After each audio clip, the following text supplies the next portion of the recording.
Ahora, para establecer las recomendaciones nutricionales que existen, hay muchas entidades que han estudiado diferentes poblaciones. Entonces, se estudian poblaciones en países, por ejemplo, Canadá, Australia,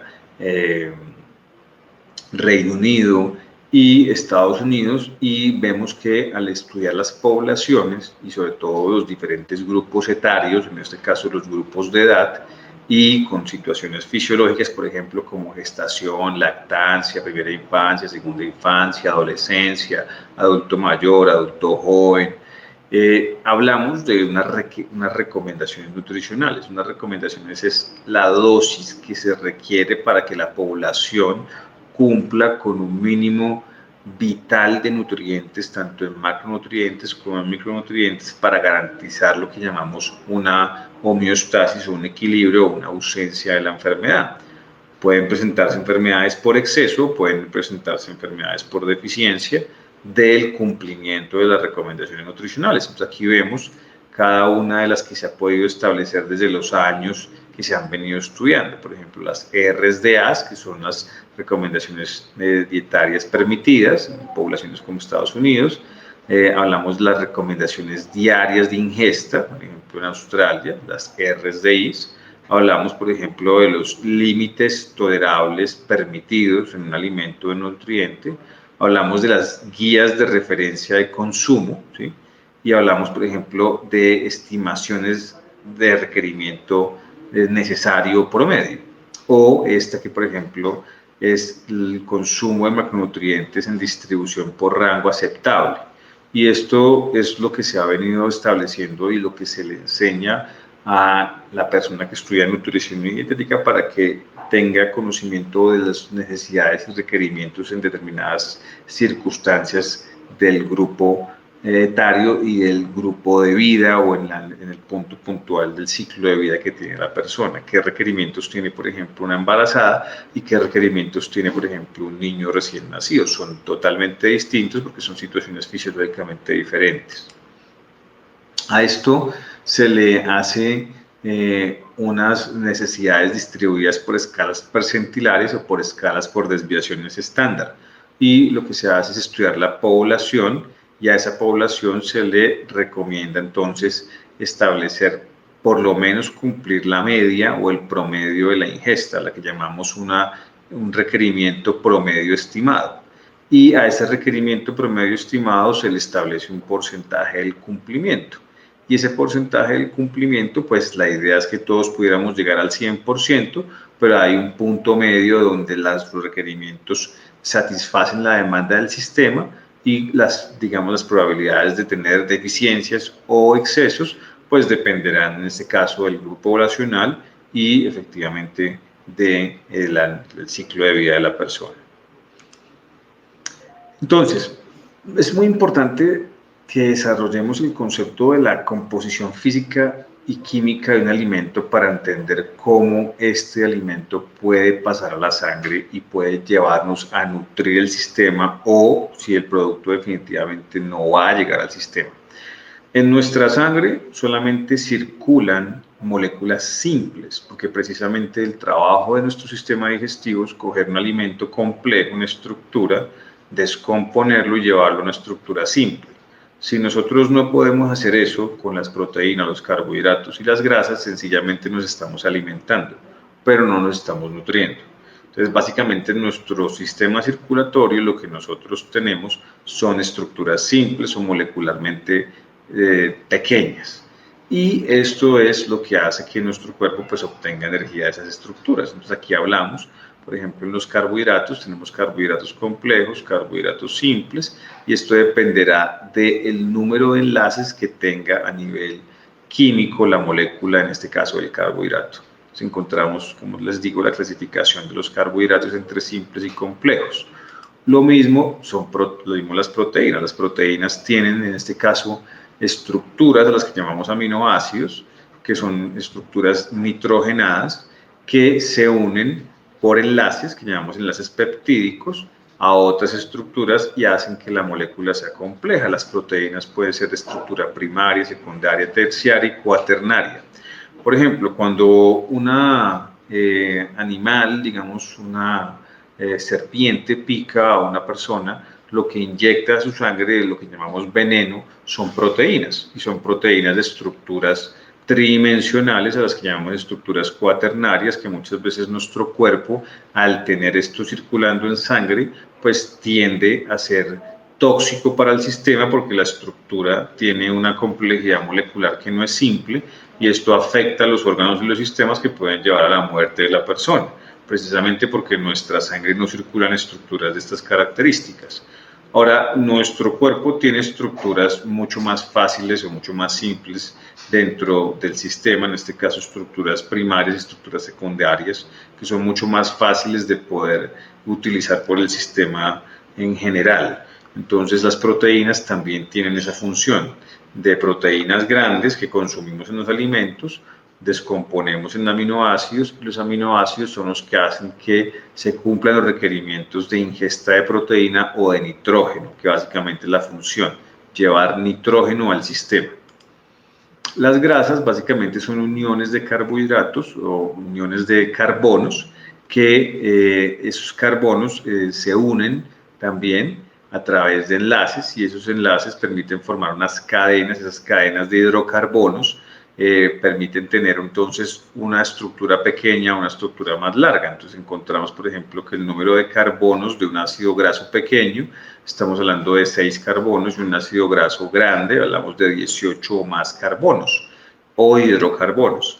Y en este caso, las grasas pues tienen unas características distintas a nivel físico y químico, donde no son miscibles en agua, es decir, yo no puedo combinar un aceite y un medio líquido como el agua, porque no son miscibles por la densidad que tienen por su estructura molecular. Entonces, básicamente lo que nosotros hacemos es, o el sistema, es poder descomponer las estructuras largas, por ejemplo, este ácido graso de 18 carbonos, lo vamos cortando en fracciones más pequeñas hasta que podemos tener ácidos grasos más pequeños, de los cuales obtenemos funciones de obtención de energía, funciones de guardar energía, funciones de mantenimiento o creación de estructuras diferentes, en este caso, por ejemplo, hormonas a partir de las grasas. Entonces, por eso es muy importante entender por la estructura física y química de cada una de las moléculas, porque ahí parte el hecho de entender la nutrición como tal y la alimentación. Pueden haber, por ejemplo, ácidos grasos de 20, 25 carbonos, que probablemente en su estructura física y química se ven muy proclives para determinadas funciones por sus enlaces y por su conformación espacial, pero nosotros al consumirlo no hacemos el trabajo digestivo de ese tipo de grasas, no las podemos pasar a nuestro sistema circulatorio. Al no llegar al sistema circulatorio no hay proceso nutritivo para los sistemas en general, y por lo cual pues es una grasa que puede tener X o Y función, pero que no va a entrar al sistema nunca, precisamente por su complejidad molecular. Entonces, básicamente, volvemos a la misma diapositiva de la manzana. Es cómo hacemos que la estructura, que tiene una complejidad molecular, pueda llegar a ser un poco más simple a través de un proceso de digestión y absorción que ya vamos a ver y vamos a desarrollar, para que podamos entender cuál es la diferencia entre nutrición y alimentación. Ahora, esta es una de las cosas fundamentales de qué sucede en nuestro sistema digestivo, que es el que nos garantiza ese proceso nutricional, y es cómo los carbohidratos, cómo las grasas y cómo las proteínas, a las que denominamos macronutrientes y que aportan energía al sistema, tienen ese desdoblamiento molecular, cómo se van volviendo más pequeños y más fáciles de digerir y de poder pasar al sistema circulatorio. Entonces vemos que, por ejemplo, en la boca o en la cavidad oral, los carbohidratos, por ejemplo los polisacáridos, van siendo atacados por enzimas que van descomponiendo en moléculas más pequeñas, en disacáridos. Por ejemplo, las grasas, comenzamos también a través de un proceso físico y químico a descomponer triglicéridos, a volverlos más pequeños en, por ejemplo, diglicéridos. En proteínas, muchas veces la cavidad oral no tiene ningún tipo de repercusión en su trabajo digestivo. En el estómago encontramos, por ejemplo, ya fragmentos largos de carbohidrato, encontramos disacáridos, encontramos en términos de grasas diglicéridos, monoglicéridos, ácidos grasos libres, y en el estómago comenzamos ya nuestro primer proceso de digestión de las proteínas, donde comenzamos a desnaturalizar las proteínas y comenzar a formar pequeños fragmentos denominados péptidos, dipéptidos, tripéptidos, y comenzamos ya a hacer el trabajo francamente digestivo de la proteína. Fíjense que hasta el momento ni en la boca ni en el estómago estamos hablando de que exista una absorción de nutrientes. La absorción de nutrientes se va a dar en el intestino delgado a través de los jugos pancreáticos, a través de los jugos biliares, que permiten que estas sustancias se sigan volviendo más pequeñas. Entonces, aquí encontramos, por ejemplo, que los carbohidratos ya están en estructura más pequeña, disacáridos, los diglicéridos, monoglicéridos, ácidos grasos libres o ácidos grasos sin ningún tipo de unión, ya son presentes en ese tejido o epitelio que es el llamado intestinal, y aquí ya encontramos proteínas mucho más pequeñas. Entonces, ¿qué hace el intestino o la mucosa intestinal? Ahí ya comienza a hacer su trabajo digestivo y es comenzar a que estas sustancias pequeñas pasen a nuestra sangre, y la absorción se va a presentar ahí, en esa parte intestinal. El intestino va a comenzar a pasar estas sustancias a la sangre y ahí es donde se presenta el trabajo coyuntural de la nutrición. Si nosotros no logramos que el intestino y todo el sistema digestivo haga ese trabajo, simplemente nos estamos alimentando, pero no nos estamos nutriendo. Ahora, este es un ejemplo de cómo un carbohidrato se puede hacer presente en sangre. Entonces, estamos hablando, por ejemplo, de un almidón. Pongan ustedes que esto es un plato de arroz. Este plato de arroz tiene polisacáridos, en este caso almidón.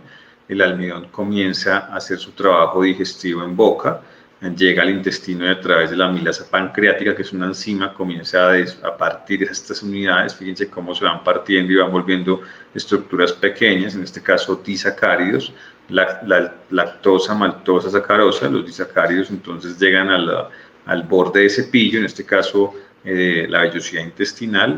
La vellosidad intestinal hace más trabajo físico y químico y comienza a descomponer estos disacáridos en monosacáridos, que formamos ahí glucosa, galactosa y fructosa, y esto ya a través de un sistema de transporte comienza a pasar a nuestro torrente sanguíneo, y aquí se llevan a cabo una cosa que es el transporte celular. El transporte celular puede ser transporte facilitado, puede ser transporte con gasto energético, mediado por gasto energético, puede ser un transporte por difusión pasiva o simplemente por cambio de presiones, pero el grueso de la nutrición es un transporte activo. Y ese transporte activo tiene una bomba que se llama sodio, potasio, ATPasa, y esa bomba sodio-potasio es la que hace que nuestro cuerpo pues genere un gasto de energía al procesar un alimento, es decir, pasar un alimento de un lado al otro. Es decir, cuando usted pasa del intestino en el tubo a la sangre, se presenta un gasto de energía a través de una bomba, y esa bomba genera protones y electrones que generan gasto energético. Y ahí es donde se lleva a cabo el proceso de la digestión y realmente la absorción de nutrientes.